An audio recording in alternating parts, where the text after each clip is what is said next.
ಕರುನಾಡಲ್ಲಿ ಇವತ್ತು ಮತ್ತೆ ಕರವೇ ಕಹಳೆ ಮೊಳಗಿದೆ. ಉದ್ಯೋಗದ ವಿಚಾರದಲ್ಲಿ ಕರುನಾಡಲ್ಲೇ ಕನ್ನಡಿಗರಿಗೆ ಅನ್ಯಾಯವಾಗ್ತಾ ಇದೆ ಅಂತ ಕರವೇ ಸಿಡಿದೆದ್ದಿತು. ರಾಜಧಾನಿಯ ನೆಲ ನಾರಾಯಣಗೌಡರ ನೇತೃತ್ವದಲ್ಲಿ ಬೃಹತ್ ಪ್ರತಿಭಟನೆಗೆ ಸಾಕ್ಷಿಯಾಯಿತು. ಮುಖ್ಯಮಂತ್ರಿಗಳು ಕೂಡ ಸ್ಪಂದಿಸಿದರು. ಅದರ ರಿಪೋರ್ಟ್ ನಿಮ್ಮ ಮುಂದೆ. ಆ ಕಡೆ MNC ಕಂಪ್ನಿಗಳು ದೊಡ್ಡ ದೊಡ್ಡ ಖಾಸಗಿ ಕಂಪ್ನಿಗಳೆಲ್ಲ ಬರ್ತಾರೆ. ನೀವು ಈ ಥರ ಎಲ್ಲ ಮಾಡಿದ್ರೆ ನಾವು ಬಿಟ್ಟು ಹೋಗ್ತೀವಿ, ಬೇರೆ ಕಡೆ ಹೋಗ್ತೀವಿ ಅಂತಾರೆ. ಹೋಗ್ರಿ, ನಮ್ಮ ನೆಲದ ಮಕ್ಕಳಿಗೆ ಏನು ಸಿಗಬೇಕು ಅದು ಸಿಗೋವರೆಗೂ ಬಿಡಬಾರ್ದು ಅನ್ನುವ ಹಠ ಛಲ ನನ್ನ. ಉದ್ಯಮ ನಗರಿಯಲ್ಲಿ ಕರವೇ ಉದ್ಯೋಗ ಕಹಳೆ. ಕರುನಾಡಿನಲ್ಲಿ ಕನ್ನಡಿಗರಿಗೆ ಅನ್ಯಾಯವಾಗ್ತಿದೆ.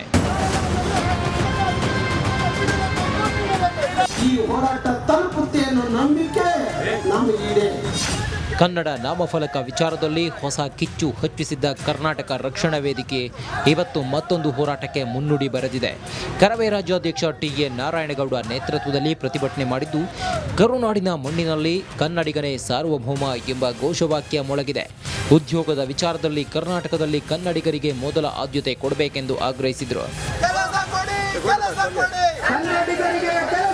ಈ ಪ್ರತಿಭಟನೆಗೆ ನಗರದ ಫ್ರೀಡಂ ಪಾರ್ಕ್ ಸಾಕ್ಷಿಯಾಗಿದೆ.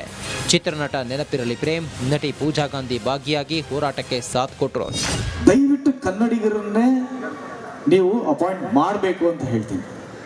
ಇದು ಯಾಕಿದು ನಮ್ಮ ತಮಿಳುನಾಡಲ್ಲಿಲ್ಲ, ತೆಲುಗಿನಲ್ಲಿಲ್ಲ, ಮಹಾರಾಷ್ಟ್ರಕ್ಕೆ ಹೋದ್ರೆ ಮಹಾರಾಷ್ಟ್ರದಲ್ಲಿಲ್ಲ? ಯಾಕಂದ್ರೆ ಅಲ್ಲಿನ ರಾಜಕಾರಣಿಗಳಿಗೆ, ಅಲ್ಲಿರ್ತಕ್ಕಂಥ ಪರಿಸರ ಪ್ರೇಮಿಗಳಿಗೆ, ಅಲ್ಲಿ ಲೋಕಲ್ ಲೀಡರ್ಗಳಿಗೆ ಗೊತ್ತು. ಅವರಿಗೆ ಇಲ್ಲಿ ನಮ್ಮ ಜನನ್ನ ನಾವು ನೇಮಿಸ್ಕೊಳ್ಬೇಕು, ಶಿಫಾರಸ್ ಮಾಡ್ತಾರೆ. ಆದರೆ ಒಂದು ಕರ್ನಾಟಕದಲ್ಲಿ ಮಾತ್ರ ನಾವು ನಮ್ಮ ಭಾಷೆ ಭಾಷೆ ಭಾಷೆ ಅಂತ ಹೋರಾಡೋದು, ನಮ್ಮ ಕನ್ನಡಿಗರಿಗೆ ಕೆಲಸ ಕೊಡಿ ಅಂತ ಹೋರಾಡೋದು, ಇವೆಲ್ಲನೂ ಆಗ್ತಾ ಇರೋದು ಕರ್ನಾಟಕದಲ್ಲಿ. 50 ವರ್ಷದ ಏನು ಇತಿಹಾಸ ಇದೆ, ಏನು ತ್ಯಾಗ ಬಲಿದಾನ ಕರ್ನಾಟಕ ಹೋರಾಟಗಾರರು ಕೊಟ್ಟಿದ್ದಾರೆ. ಆ ತ್ಯಾಗ ಬಲಿದಾನಗೋಸ್ಕರ ಈ ಹೋರಾಟ ಸಕ್ಸಸ್ ಆಗಲೇಬೇಕು. ಈ ವೇಳೆ ಮಾತನಾಡಿದ ನಾರಾಯಣಗೌಡ, ಕರುನಾಡಿನಲ್ಲಿ ಕನ್ನಡಿಗರಿಗೆ ಅನ್ಯಾಯವಾಗ್ತಿದೆ ಅಂತ ಕಿಡಿಕಾರಿದ್ರು. ಕನ್ನಡಿಗರ ಉದ್ಯೋಗ ವಿಚಾರದಲ್ಲಿ ಕಾಯ್ದೆ ಬರಬೇಕು ಅಂತ ಆಗ್ರಹಿಸಿದ್ರು.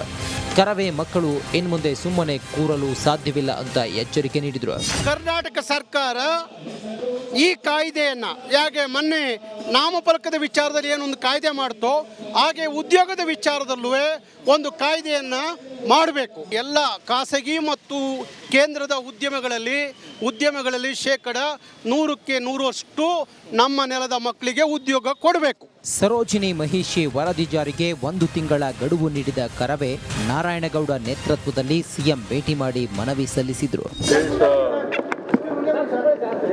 ರಿಸರ್ವೇಷನ್ ಥರ ಕೊಡಬೇಕು, ಕನ್ನಡಿಗರಿಗೆ ಕೊಡಬೇಕು ಕೆಲಸನ ಅನ್ನೋ ರೀತಿಯಲ್ಲಿ ಒಂದು ಕಾನೂನು ಮಾಡಿ ಅಂತ ಹೇಳಿದ್ದಾರೆ. ನಾನು ಅದನ್ನು ಸಂವಿಧಾನದ ಹಿನ್ನೆಲೆಯಲ್ಲಿ ಚರ್ಚೆ ಮಾಡ್ತೀನಪ್ಪ, ಅಡ್ವೊಕೇಟ್ ಜನರಲ್ ಜೊತೆ ಚರ್ಚೆ ಮಾಡ್ತೀನಿ. ಸರೋಜಿನಿ ಮಹಿಷಿ ವರದಿ ಜಾರಿಗೆ 1 ತಿಂಗಳ ಗಡುವು ನೀಡಿದ ಕರವೇ ನಾರಾಯಣಗೌಡ ನೇತೃತ್ವದಲ್ಲಿ CM ಭೇಟಿ ಮಾಡಿ ಮನವಿ ಸಲ್ಲಿಸಿದರು. ಅದರಲ್ಲಿ ಕನ್ನಡಿಗರಿಗೆ ಉದ್ಯೋಗದಲ್ಲಿ ಎಂಬ ಘೋಷವಾಕ್ಯದಲ್ಲಿ ಮತ್ತೊಂದು ಪ್ರತಿಭಟನೆಗೆ ಮುನ್ನುಡಿ ಬರೆದಿದ್ದಾರೆ. ನಿಕೇಶ್ ಜೊತೆ ಧ್ರುವರಾಜ್, ರಿಪಬ್ಲಿಕ್ ಕನ್ನಡ, ಬೆಂಗಳೂರು. ಇವಿಷ್ಟು ಈ ದಿನದ ಕರ್ನಾಟಕ ಪ್ರೈಮ್ ಟೈಮ್. ಸರ್ವೇ ಜನ ಸುಖಿನೋ ಭವಂತು. ಶುಭರಾತ್ರಿ.